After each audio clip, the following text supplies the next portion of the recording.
This is the Voice of Early Childhood podcast.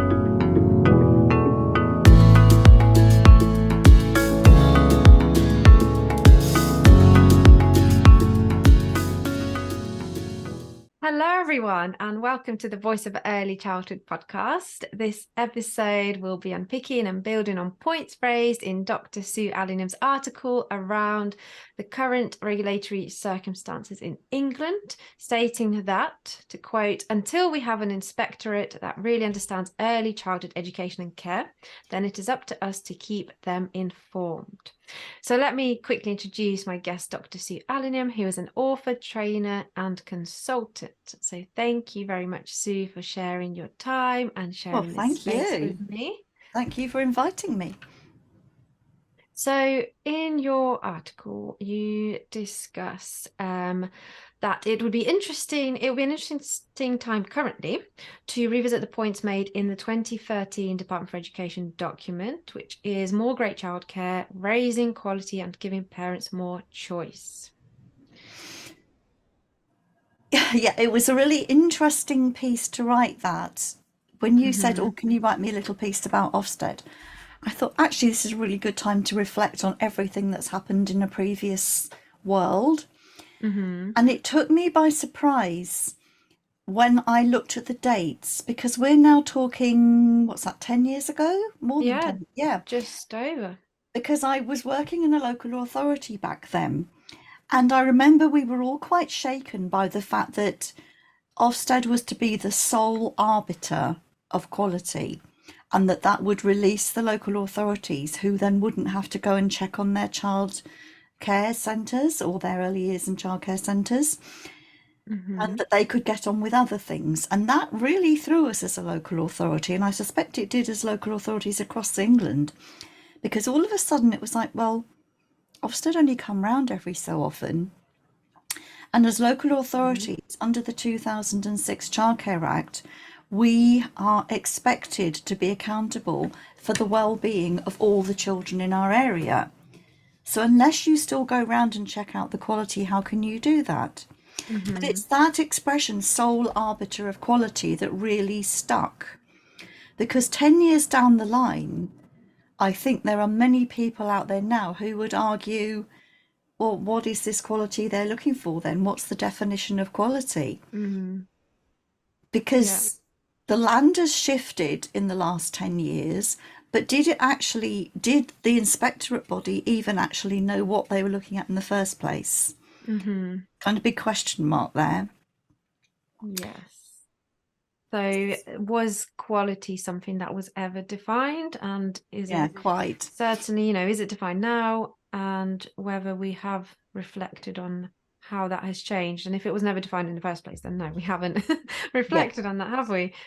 No. And I think I wrote this in the article as well, the problem is, and this is one of my favorite words, is dichotomy.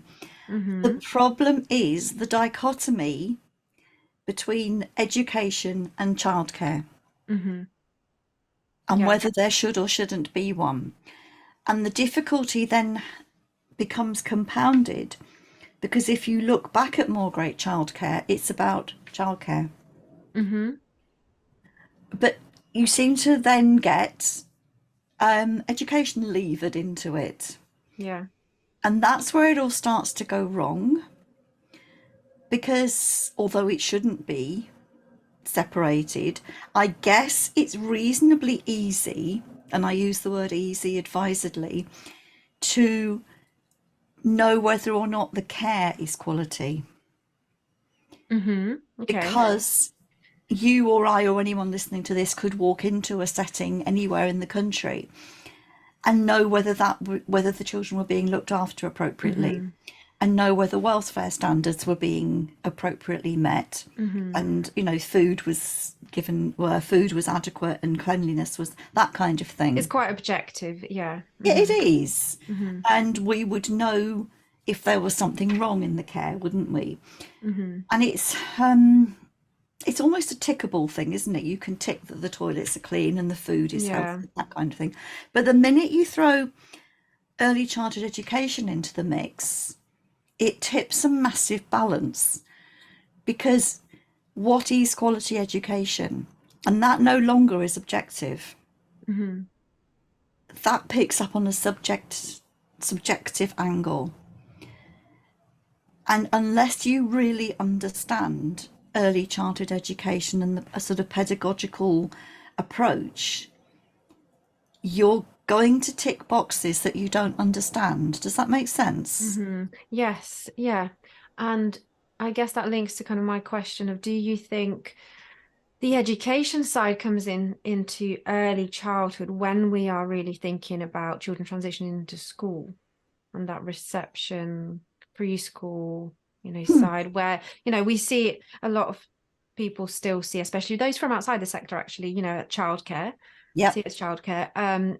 But then, like you say, then that education side starts to be kind of peppered through, pushed in. Is that Yep. It's mainly, levered in, isn't it? is that It mainly that, get school readiness, um, well, dialogue? that's a really interesting one because we were talking about the Tickell review just before we came on air. In the Tickell review, she doesn't speak about school readiness. She speaks about school unreadiness in that the school needs to be ready and they Yes. aren't. Yeah. And that's quite an interesting term. And again, when was that, 2011, did we say? 11, yeah. Yeah. And we've had these conversations going on for so long, which is why this is a timely conversation. I don't know all the answers. I don't think anyone does at the moment. But the points that you've just been making pivot on what does education mean? And that's why over the last few months, possibly as much as a year, I don't say early years or early years foundation stage anymore. I say early Hmm. childhood education and care, or Yeah. just early childhood education. Because why do we have to keep pulling out the care part? Hmm. Does it imply that if you don't have the care part in it, then nobody cares anymore? And that Hmm. point you've just made about transition, as it stands in England at the moment, we all work to the same statutory framework from birth to 5. Hmm. But over the last year or so, it's been very clear that there's a separating off of what happens in a school-based early years foundation stage and what happens in a Hmm. non-maintained foundation stage. Now, currently, we have a report that came out last November called Best Start in Life, which Hmm. makes it very clear that it is for children before school in the early years, because the school stuff in early years was dealt with in Bold Beginnings, which was in November 18 or 19, was it? Something like that, yeah. Yeah. And that focused very specifically on the reception year. Hmm. I'm not going to go into details about that because it was highly contentious and remains so, but it's had a big impact. But what's been happening with the Best Start now is that they've Ofsted have put out this document because it's allegedly concentrating on the birth to 4-year-olds in Hmm. non-maintained settings. But the issue with that is an awful lot of 4-year-olds are in school-based reception classes Hmm. Yes. because if, like me, they're an end of August birthday, they spend their entire reception year in as 4-year-olds. Hmm. So we've got this false dichotomy going on now all of a sudden between school and not school. And the way you were talking then about the transitions just now when you were talking just before this, transitions is a really interesting one. We work on the same framework, birth to 5. Hmm. Why is there a difference? And there's this artificial difference that's created, I think, because school is seen as one thing Hmm. and birth to, let's just say 4 for the sake of argument, because Ofsted do, is seen as another thing. And should it be like that? And the tension there is because although the statutory framework is statutory if you're in a setting of some sort, actually Hmm. you don't need to be anywhere until you start school the term after your 5th birthday. Yeah. So we've got that tension going on. On the one Hmm. hand, it's statutory if you're somewhere, but on the other hand, it's not statutory. It's Whereas, not. of course, the minute you start school the term after you're 5, it's statutory.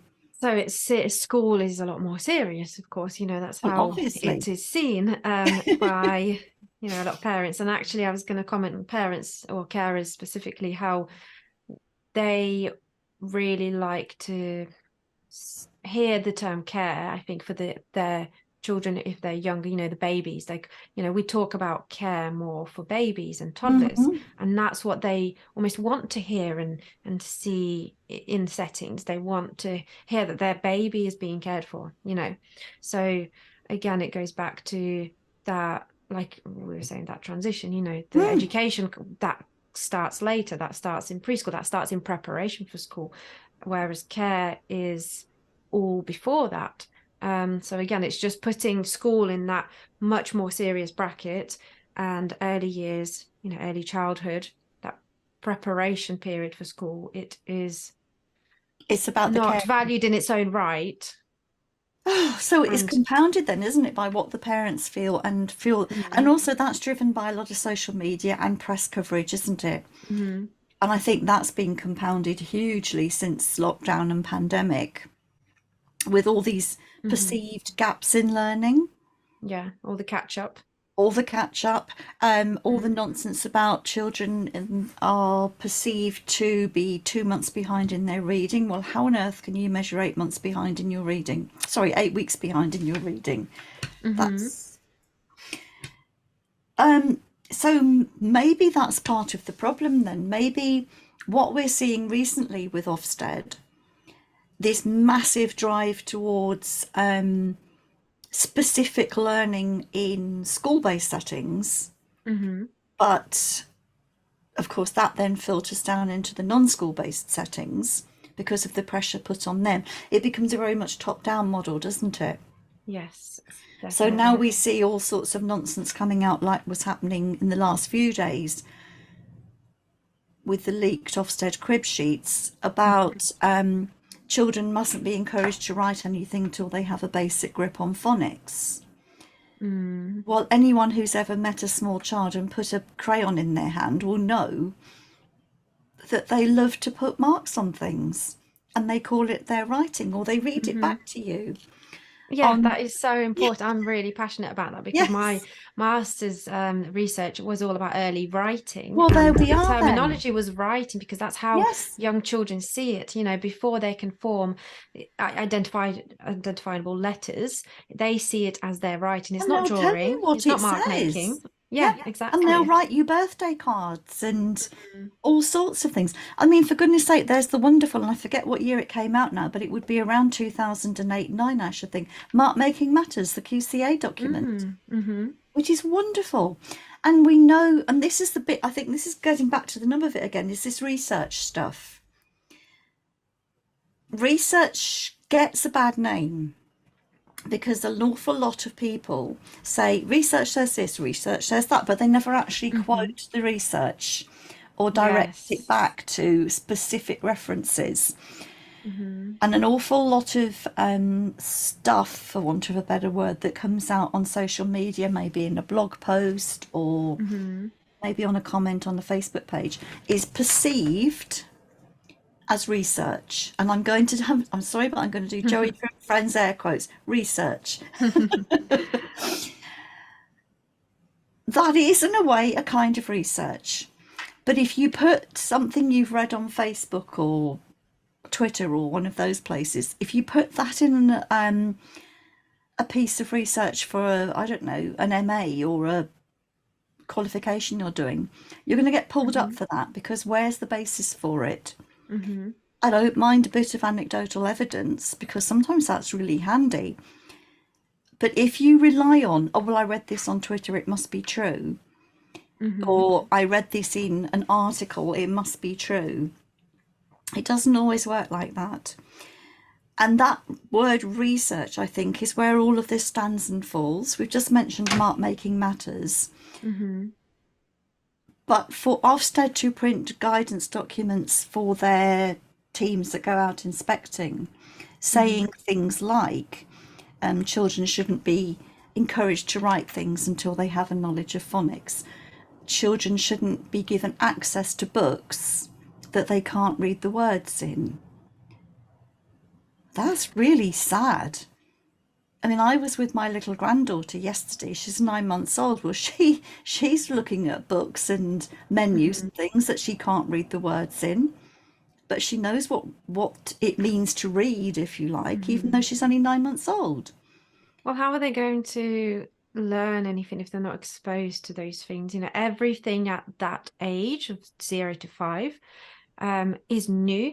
So if they're never exposed to anything that they don't already know, then how are they going to Well, learn? quite. It's Again, baffling. certainly over the last few days, there's been huge Twitter outbursts about this stuff, and people have been saying, well, my daughter's called Phoebe, but she can write her name, but I haven't told her about the phonics blends for F and, P and H to Mhm. sound F. And I know a friend of mine's children are called Kaylin and Kiva. Well, they're spelt in the Irish way. You couldn't possibly do that with phonic Yeah. blends. Hmm. It's just it's just nonsense. And I know of schools where they root through all of their reading schemes and the books in their classroom environments Hmm. and move them out because they don't have phonically decodable words in them. Yeah, but what happened to that love of reading and exposing children to various texts and books Well, in quite. context? And we see writing everywhere. They Yes. recognize the McDonald's sign, that's reading. Yep. I mean, I've got four grown-up sons. My third son, we were just walking down the high street. He was still in a pushchair and he looked up and he said, Mummy, that says Haribo. Because he'd seen an advert with the Haribo word on it, and he'd seen a Hmm. stand of sweets in the shop with the Haribo word on it. I hadn't taught him any phonics. Hmm. My It's eldest, recognizing print in the environment, isn't it? That is exactly, but that's vital learning. reading. Hmm. And my youngest son as well, because obviously he had three older brothers, we had all sorts of books in the house by then, and we had Harry Potter. Now, he Hmm. loved to pick up his older brother's Harry Potter books and make out to be reading them. Hmm. Imagine if he did was you can't read that yet because you can't decode those words. Mm. Yeah, it's It's very just belittling, isn't it? it really is. Hmm. And I don't know, it's where's the challenge? Where's the thinking, do you know what that child could if I just let them? Hmm. They might recognize a word in there or they might recognize that letter. Or Like, they might just be curious, and then you have that discussion, yes, around be it letters and sounds, reading the pictures, because that is reading, that is all the beginning of of course it reading. is. But you can't have, well, I don't know. There's just so much that Ofsted says can't about. You can't do this, you can't do that. They must be doing this, they must be doing that. Mm. But then I start to think there's this word dichotomy again. Or maybe it's not that. Anyway, Ofsted as the sole arbiter of quality. Hmm. Right, okay, so we've got this issue then about what's quality. Hmm. But then we have another tension going on here. If Ofsted is the sole arbiter of quality, what are they up to dictating the curriculum? Because Mm. that's another side of the coin, isn't it? Isn't that what DFE do? Hmm. And 9 times out of 10, well, in fact, I've heard it probably in every session I've ever been to with an Ofsted inspector speaking, they say, and please rest assured, we always only inspect against the statutory framework. Okay, so why in that case are you saying to people, and this is in non-maintained and maintained settings alike, Hmm. I need to see your curriculum documents. I need to see your progression of skills documents. I need to see your reading scheme stuff because none of that's in the statutory framework. Hmm. And do they actually want to see it as well? Do they want to see, the paperwork, the documents? Because that's another big debate in itself, isn't it? That Well, documentation. allegedly, Do they just want to no. hear about it? They have a myths busting document that says you do Mm. not have to create these documents. Hmm. And yet, on the flip side of that, there are, and you will have seen these, horror stories filling social media of the stuff that people are being expected to produce.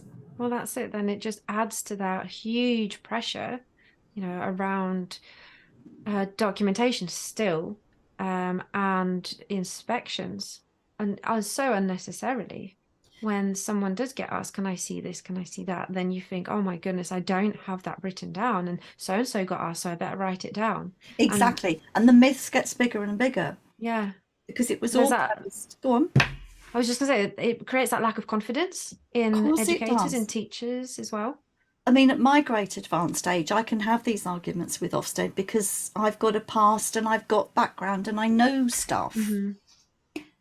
But there are lots and lots of people out there, possibly people listening to this podcast, who are younger, less experienced, perhaps haven't trained in early years, accept what they see on Hmm. social media as what they have to do, Yeah. and the whole thing explodes. Mm. And the progression of skills documents that it was alleged that Ofsted are expecting to see, some of the stuff produced in the name of that is frankly awful.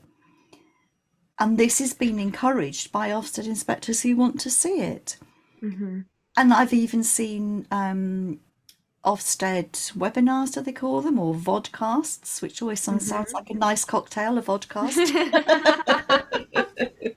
um, where you actually are shown slides Mm. talking about, well, one absolute classic is the progression of skills to using a potty. Really? Oh, okay. Well, I've had four grown up, well, I've had four sons, I say they're all grown up now, but I don't recall ever needing a progression of skills documents to toilet train them.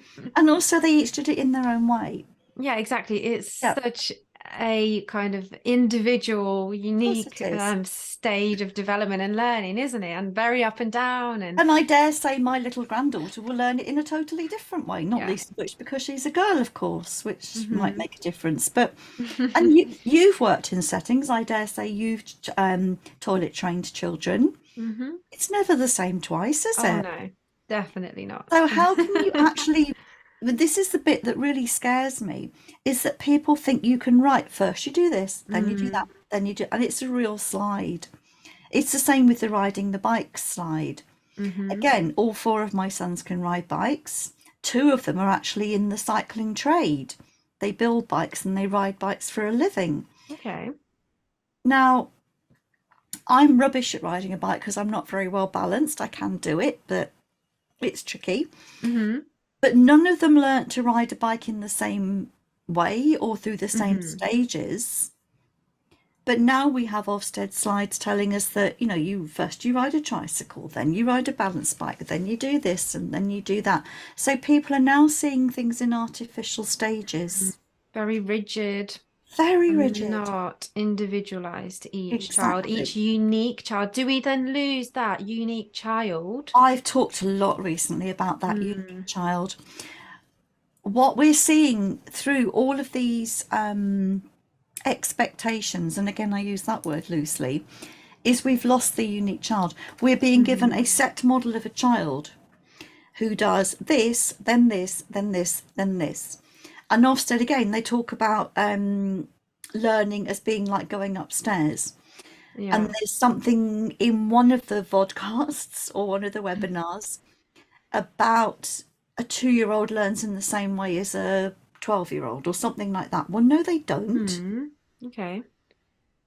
Because when you're 12 years old, you've got 12 whole years of life experience that you slot things into, Hmm. and things make different sense to you. Hmm. When you're so many months old, right up to when you're 5, and I can't do the maths, what's 5, 12, 60? 60. So from 0 months to 60 months, you don't have that life Mm. All experience. those building blocks to kind of, yeah, build Exactly. on top, So scaffold. all this new stuff that comes Mm. at you, you have to make sense of that in your own For the way first time. for the first time. Hmm. And children, of course, come to us in our settings from all sorts of different perspectives. Hmm. I think it is Marion Dowling writes about, um, I think it's her anyway. I've only ever moved house a handful of times in my life, but a 4-year-old might come to you having moved house 4 times. Mm. Yeah. So they've Really got good a whole point. lot of experience that I don't have. Mm-hmm.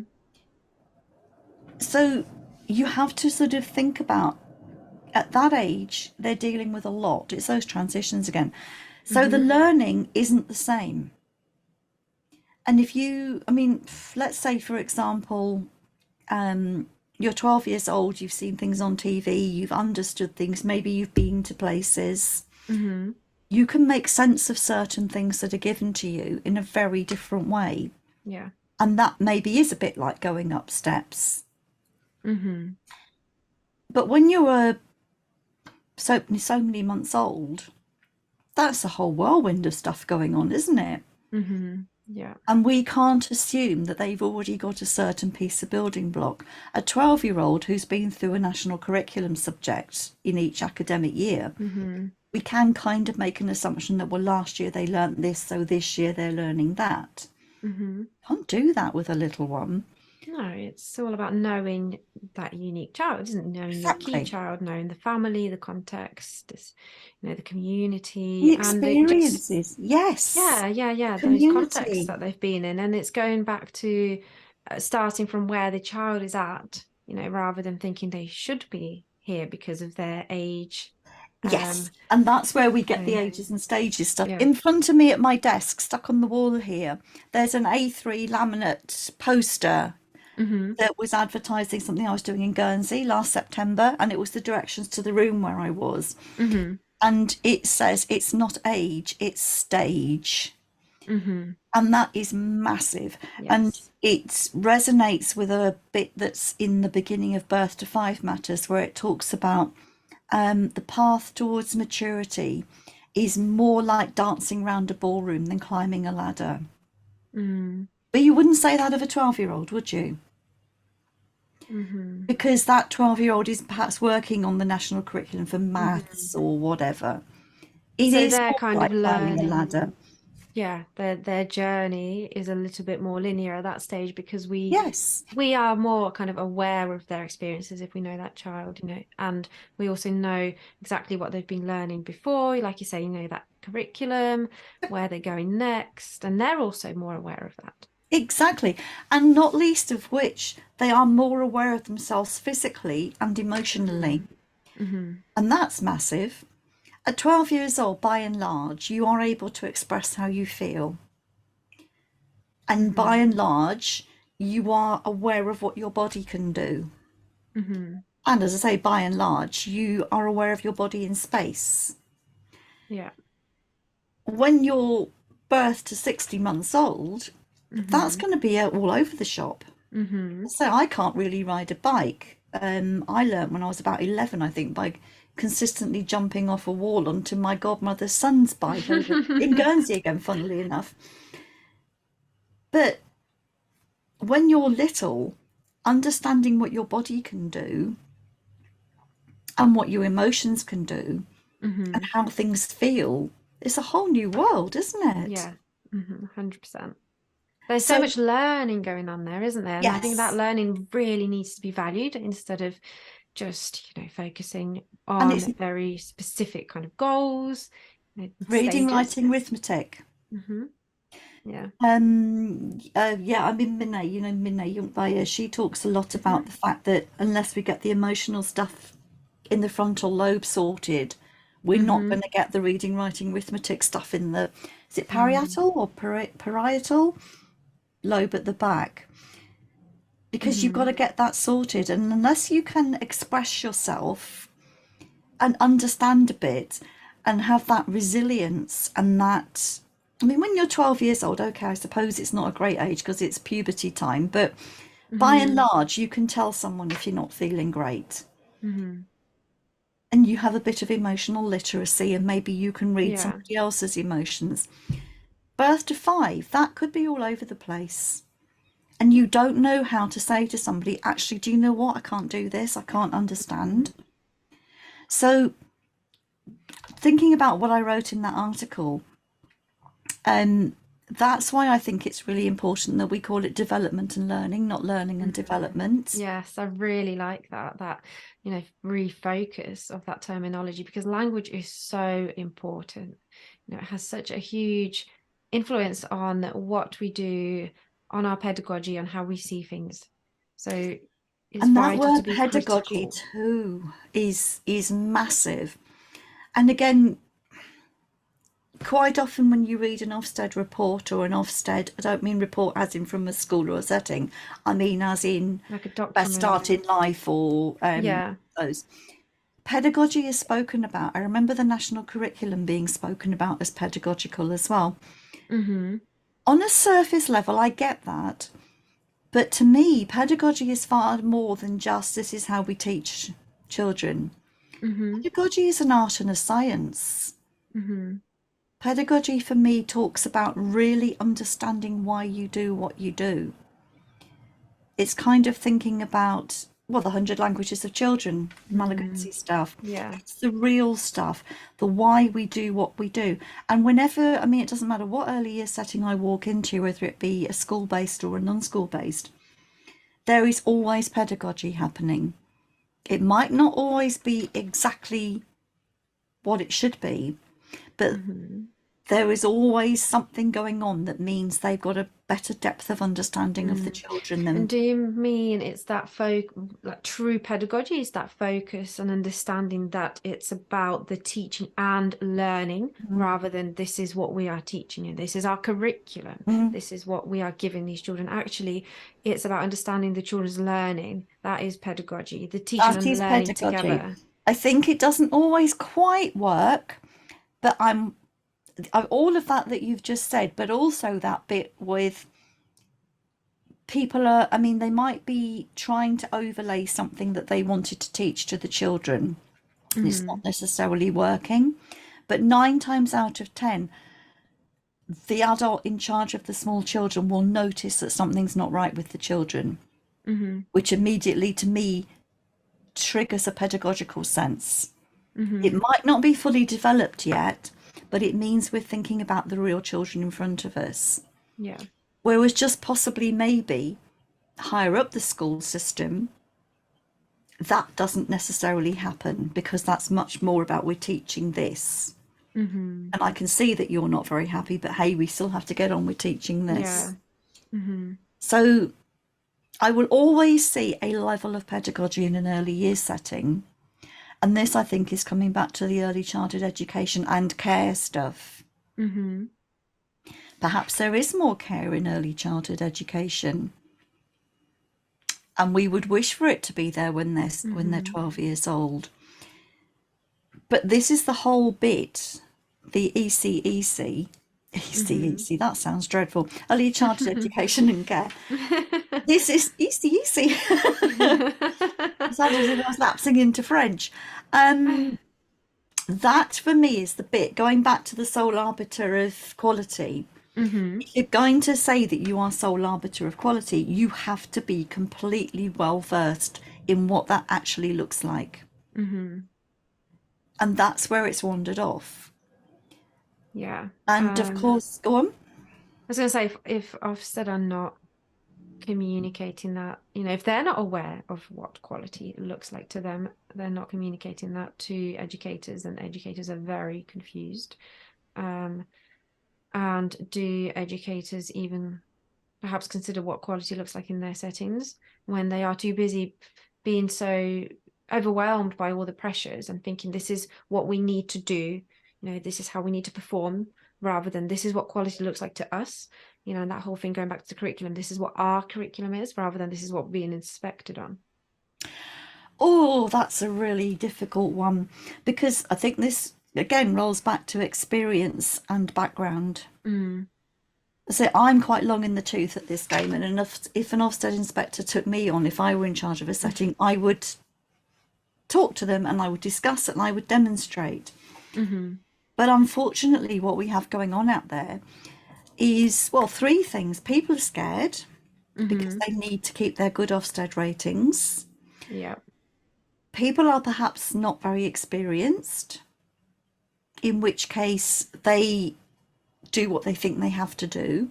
Mm-hmm. People are not necessarily very well qualified, in which case they don't feel that they have enough knowledge to talk about it. Mm-hmm. And go on. Yes. I was going to say people are also not confident enough and feeling, like I said, too much of that pressure to then advocate for what they believe and really kind of share their true pedagogy, their values and their curriculum and their ethos. So that's a huge thing in this sector, isn't it? We know that. That's massive. And I think you just beautifully summed it up, that they're not confident to say these things. And yet, if you or I went into visit, we'd say, wow, this is an amazing setting. You do this so well and you do that so well. And look at how these children have made progress. The minute somebody comes in with an Ofsted lapel badge, all of that goes straight out the window. And you can see why, can't you? And I think maybe this is another small problem, small, is that what the inspector sees is a small window of what happens. Yep. If I'm visiting settings and I'm privileged to go maybe more than once, it's only after I've been for the second or third week that I get a real feel of what's happening there. Yeah. Because also, as a visitor to a setting, you're very privileged, but you tip a balance and people feel on show. And you have to be so super confident, and not everybody is, to make a point and drive the inspection. I mean, key points I always say to people about if you're being inspected is know your statutory framework and also know your inspector's handbook. Because you need to know what they are expecting you to be, and you need to know what they are not expecting. And then you can say, well, hang on a minute, where does it say that? Where does it say you should do that in your handbook? Yeah, so then you can challenge them. Yes, but that takes some bravery. Yeah, definitely. Especially if someone's being really critical of you. Yeah. And it's not easy to do that in any situation, let alone in an Ofsted inspection. Not quite. It's such a complex thing, but it all hangs and stands and falls on what is quality, doesn't it? Yeah. And we've talked about the More Great Childcare, but there was another one, wasn't there? The review, the Tickell review. Yeah. Which was written before More Great Childcare. Yeah, 2011. Yeah, so even further back in time. Tickell was talking about the need for Ofsted inspectors to have a really in-depth training on early years. Well, I find that very interesting. A couple of friends of mine who have been, well, one of them still is, a nursery regional manager. I know their background in early years is superb, but they don't inspect in schools. So why, again, I keep using the word dichotomy, it's really boring.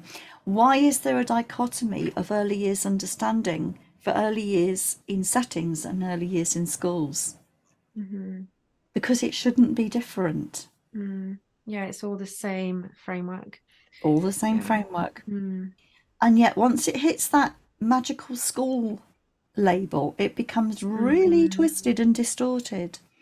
And it's almost like children are not prepared for that jump all of a sudden. And they shouldn't have to. Well. And I mean, a lot of my work as well over the years has been with Year 1 classes. Yeah. Because some of those children, like we said earlier on in this, only turn 5 in July, August time. And then they're into Year 1. Straight so away. They're really young. Yeah. It is just, I don't know. It doesn't make any sense. And that's where it rolls back to stage, not age. And I think if every single Ofsted inspector that sets foot in any early years environment, which includes in school, has a basic background in maybe Mary Sheridan's books, and that's all about obviously physical and emotional and mental development, child development, or reads Birth to 5 Matters, and actually understands that it is not appropriate for the smallest children to try and use a tripod grip because their hands aren't physically developed enough. Yeah, they're just not developmentally ready for that stage. No, and their core muscle strength and all the physical development stuff. Yeah, I think it reminds me, to what you just said in terms of You need to really get a good understanding of the setting and the context, and that you can't just do that in one day, because you don't know, you can't see the children's progression, and that is the important thing. It's, have they progressed? Are Yes. they moving forward, rather than can they tick off this statement? It's not about that. It's, well, they were here a few months ago and now they are here, and that is what we should be looking at, that progression. It doesn't matter if they can do a pincer grip or not. It's, where were they a few months ago? How far have they come?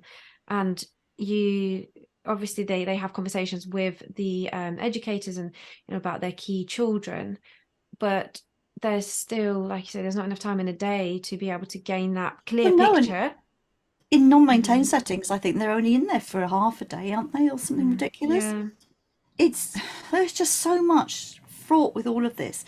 As we're speaking, I'm beginning to think maybe it should be like it used to be pre-Ofsted. When was Ofsted? 1992 or something it kicked off. Pre-Ofsted, you used to have it's gone completely from my head. There was an inspectorate role, but it was all about the premises and the childcare. And for the life of me, it's just gone straight from my head what it's called. But it was more about a health thing, and that's absolutely right and proper. Yes, of course we should have a premises and healthcare inspection. Of course we should. Social services, that's where I'm going. Social services inspectorate. And that's entirely appropriate. But it's when we throw education into the mix, and because we are now driven by basically government, isn't it? A government drive towards education, and PISA tables, and I mean, we could speak for hours about Gove, and but we're not going to. That'll be another podcast episode of its own. And how we must all get, all be literate and mathematically able. Well, of course we should. But you're not going to get that by pushing it into the youngest children. I was told a story again, actually, while I was in Guernsey, about an inspector who was very clear that if you tell the children enough times during the day that 3 and 3 is 6, they will know that 3 and 3 is 6. Well, they'll be able to tell you that 3 and 3 is 6. Yes. They'll be able to go home to their family and say, guess what? 3 and 3 is 6. Yeah, and repeat that endlessly. Yeah, but what does that mean? And then on the other end of the scale from that, or maybe it's in a similar scale, we have people out there again on the webinar vodcast circuit who tell us that no child in an early years environment can move on from understanding and being taught about the 10ness of 10 till every single child in that cohort understands the 10ness of 10. So it's placing every child in the same, under the same bracket. Yeah. And so you imagine if you've gone into your nursery or your reception class, coming from a home where you play lots of number games, or you just love numbers, and so you're spotting door numbers or bus numbers or car number plates, and you already know what 10 means. Yeah. And you hit your nursery knowing that, I don't know, mummy's 30 something, daddy's this, my older brother's 14, and blah blah blah, and you can count out 14 biscuits, and but no, you can't, because actually you've still got children in this cohort of children who aren't quite comfortable with the number 5 yet. Yeah. Isn't that soul destroying? Well, it is all about making it. Is it all about making it easier for the teachers, for the educators as well? It's easier, especially when we get into like reception, to get a reception class of 30 children moving along, learning at the same pace, at the same rate, than, all different rates. Of course, that is how it should be, but it's very difficult. Having been a reception class teacher for many years, I would. I'm being devil's advocate here. You really are. I can feel it. I would argue you're not making life easy. You're making life hideously difficult, because if you have, let's say, 30 children, and you are banging on the 10ness of 10 every week, but you have, I don't know, a quarter to half the children who actually would rather you got on with up to 50 because that's where they're comfortable. What's the behaviour going to be like? Yeah, I knew you were going to say that. Yeah, Yeah, because you're going to be board rigid, aren't you? yeah, definitely. And you're either going to be the kind of, what's the word, compliant child Mm, who just nods along, yeah. or you're going to kick off. Hmm. And be seen as the naughty child, whereas Exactly, the actually, disruptive child. yeah, but you're just not getting the stimulation that you need. You're not No, progressing enough. And, isn't it fantastic that a child wants to progress and they're showing you through these, unwanted behaviors that, actually, I want to do yes, more. Give me more stimulation and learning. exactly.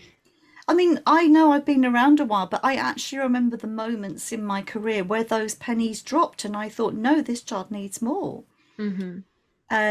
Children with a piece of flip chart paper on the floor in my reception class, three of them writing down numbers in their hundreds on this piece Hmm. of paper on the floor, and they called me over. This is reception, remember?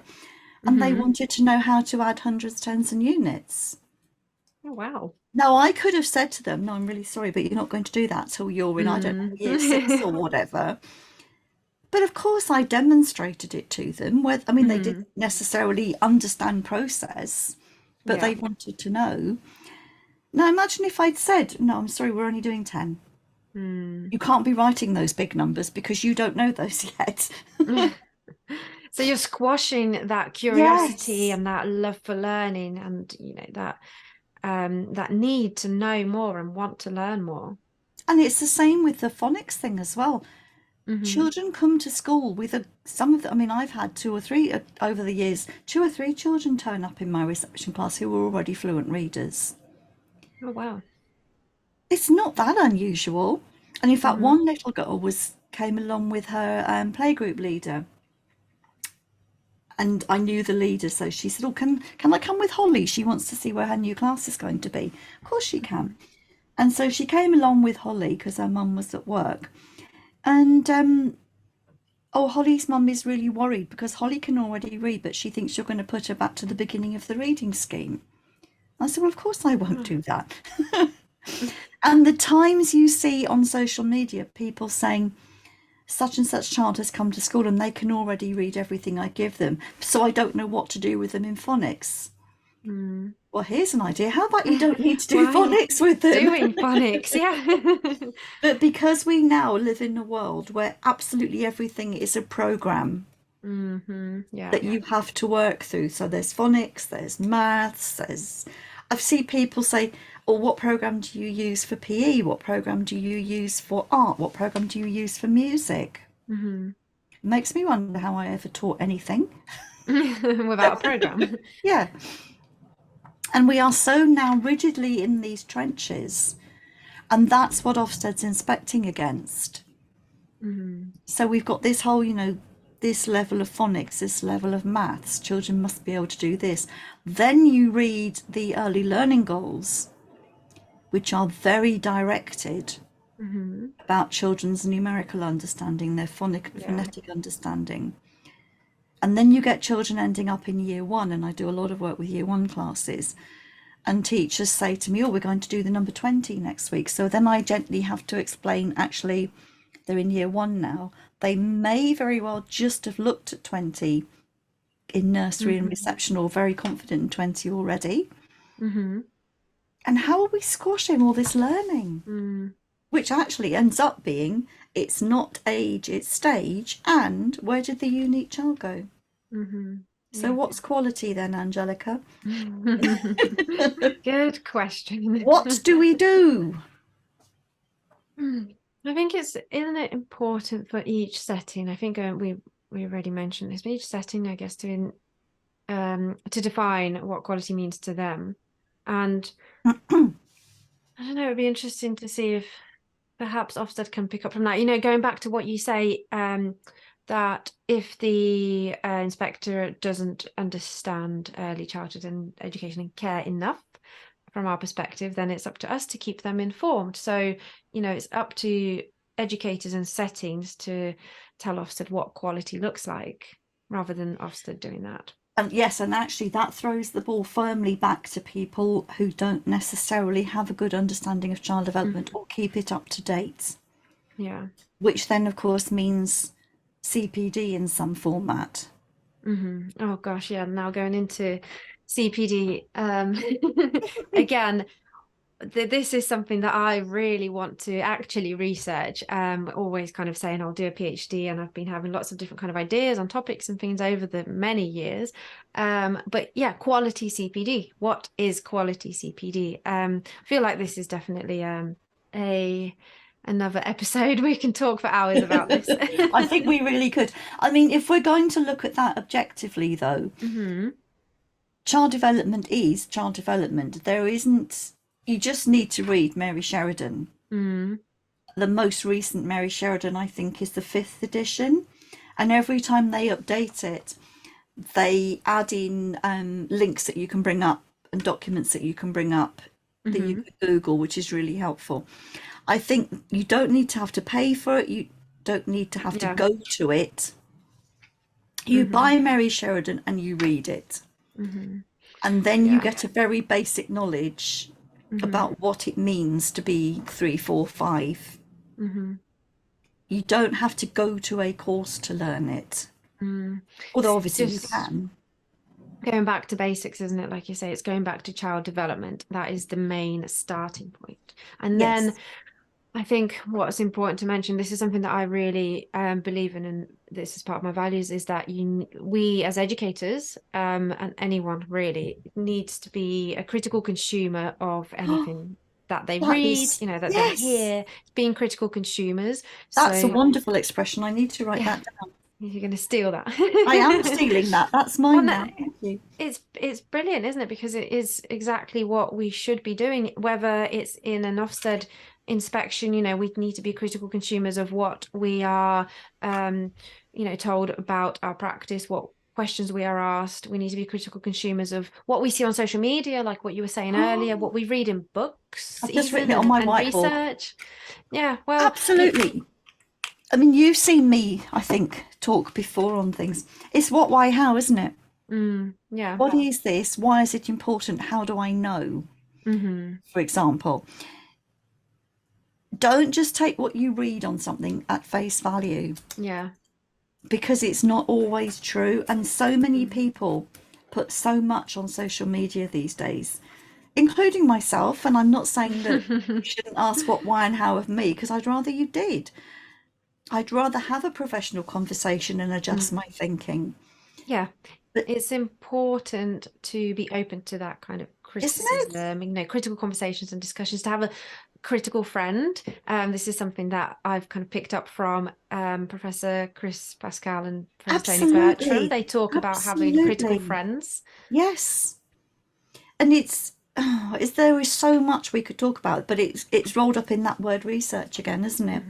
And what actually is research? Unfortunately, we have a lot now of government-driven research. And Ofsted talk about, when we did our research, they do their own in-house research. And that's what Nathan Archer calls the what works research. Because they know they have an idea of what they want to work, therefore they find the research that backs it up. Yeah. Which then becomes circular. Yeah. And Ofsted do their own research. I mean, they call Bold Beginnings research. Really? It was 11 schools, I think. It's not a big enough. And again, I mean, you're now a lecturer. You know that you have to have, your research has to be credible. Definitely. And if you're putting in a doctoral proposal, for example, you can't just say, well, I read this on Facebook or such and such says this, unless it's going to be a piece of critique. Yeah. So you can't use what works research, and a lot of that is out there now. And say Ofsted do their own research, which kind of makes you wonder, doesn't it? Well, yeah, because they're looking for evidence that will back them up, aren't they? They're not being objective and looking at everything out there. They are because you need to cherry read picking stuff that doesn't agree with you too, don't you? So that you can think about it. And in fact, in the Best Start for Life one that they brought out last November, they even talk about, Mm. we looked at a range of research, but then we decided to use such and such. And you think, okay. so, Hmm. so, I mean, we could talk for hours about this. I have no idea how long we've gone so far. I don't know, but it's been a very interesting conversation. But yeah, perhaps a good time to wrap it up now. And Am I going to what be we sued for libel? what we can do is definitely take this further, because I feel like there are so many conversations that kind of can be sparked from this one episode that we've discussed. So yeah, this is just the Yes, beginning. this is just the beginning. And I don't think we should put up with the least worst option. I Mhm. think we deserve the best. And it needs to go back to grassroots and be unpicked and have a complete independent review. And I mean independent, like Tickell, Mhm. like Nut Brown review as well. Yeah. Mhm. Completely independent review that's It's about not, time, isn't it? it's about time. Mm. Not like the review of the Early Years Foundation stage, which ended up not being that independent. It's Mm. about Yeah. time that it was taken out of it, like Plowden did, take it completely out and spend some time independently reviewing it all, and then stepping back in with an Ofsted framework that's fit for purpose. Mm. Yes. I feel But like that quite there is a good place to wrap up an Ofsted and inspectorate that is fit for purpose. yes, Let's kind of keep that in our minds, and whatever that looks like, I think that needs defining, doesn't it? But yes. yeah, well, thank you, Sue, for being part of this podcast. Mm. We have had some really interesting discussions around all sorts of things. Well, you've Um, prompted some interesting questions, I think. yeah, well, it's important to be critical. Like I said, I was saying, I was being playing devil's advocate, and I think it's vital to kind of a quote that I've heard recently from Simon Sinek. Actually, I've quoted him already before. It's about coming from a place of curiosity rather than judgment. So although we're very critical of Ofsted, that is I very was going to say, kind I to feel as if see. I might have been a bit judgy, but Yeah, well, it's because we want change, and we are questioning whether things are right, and if they're mm, not, we are questioning what can be done differently. So, that is from a place of one, curiosity, and two, wanting to make a change, change things, and not just that sole judgment of that judgmental perspective, and not being mm. able to say, well, like, okay, I think this should be done, or it's kind of my biggest bugbear when someone critiques you but doesn't give you any kind of advice or option, or you could do it this way, you could do that, you could do that. But of course, they're not allowed to advise, are they? No, that is true. I mean, I've been in this game a very long time and I'm tired of having the same arguments. And if we could just get a commonly agreed, developmentally informed idea of Research what early, informed. exactly, early childhood education and care looks like, then it wouldn't matter what government was in, Hmm. what ideas they had about reading, writing, etc., etc. Early years would be early years. Hmm. And it would be, as you say, research informed, developmentally informed, ethically informed, everything informed, Hmm. because we would know what was right for children at particular stages of Yeah, development. and we would have the unique child at the forefront. Exactly, which we allegedly still do in our statutory framework. Hmm. It's But one of it's our forgotten. overarching principles.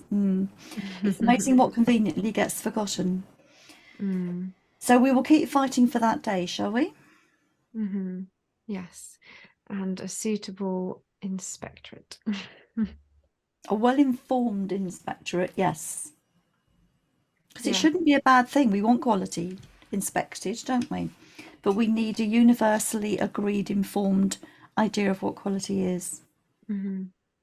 Feel like like you said, there needs to be a review. There'll probably be a lot of people interested in conducting research around what does quality look like, what does quality early childhood education care look like? And we've heard that so many times, haven't we? And it is something We that certainly have, and needs that, like you say, that proper, independent review. but haven't we done it? Didn't we do it with Chris and Tony when we had the Mm, getting it right in the early years foundation stage document? yeah. We could do that again. But it's about making the right people listen, isn't it? Yeah. Yeah. And that is exactly what, this is why we're having this podcast. And having this conversation is because it's so vital for our voices to be heard from the early childhood sector, the early childhood community. I think it's important, though, for us to not just have this conversation amongst us. I always say we're preaching to the converted. We need to Yes, have these conversations on a wider scale. We need our voices to be heard by those who don't work in education or who may not have that much kind of experience working with children. Well, this is exactly what this platform is about, and hopefully, this is just the beginning. that's really good news. Well, I'm really glad you invented this platform. I'm looking forward to sharing it with all the people who don't already have early years background. Yes, that is very vital. But yes, so I feel like we've tried to finish off this Yes, episode a few times now. three We've kind times of at been least. trying to round it off, and I knew that was going to happen with you, Sue. I'm so sorry. No, it's absolutely fine. It's great to have this kind of dialogue and keep going and going and going. Like I said, we've got so much that we can discuss and bring up.